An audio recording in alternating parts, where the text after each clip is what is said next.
Hi மக்களே, எல்லாரும் எப்படி இருக்கீங்க? வாங்க இன்னைக்கு நம்ம சேனல்ல நோ பாயில், நோ ஆயில் பாயாசம் தான் பண்ண போகிறோம். எப்படி பண்ணுறதுன்னு பார்க்கலாம் வாங்க. அதுக்கு ஒரு மிக்ஸி ஜாரில் 3 ஏலக்காய், அதுக்கு தேவையான சுகர், 2யும் நல்லா பவுடராக அரைச்சி எடுத்துக்கலாம்.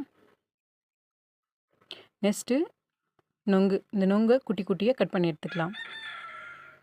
அடுத்து கோகோனட் மில்க், இந்த கோகோனட் மில்கோட பாதாமும் முந்திரியும் கூட ஊற வச்சு அரைச்சி எடுத்துக்கலாம்.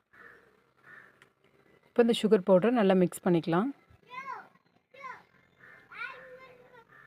நல்லா மிக்ஸ் பண்ணி எடுத்துக்கோங்க. மிக்ஸ் பண்ணதுக்கப்புறம் நொங்கு ஆட் பண்ணிக்கலாம். இந்த கோகோனட் மில்க் வயிற்றில் இருக்கிற புண்ணெல்லாம் சரி பண்ணும். நம்ம உடம்புக்கே கோகோனட் மில்க் அவ்வளோ நல்லது. கண்டிப்பாக ட்ரை பண்ணி பாருங்கள்.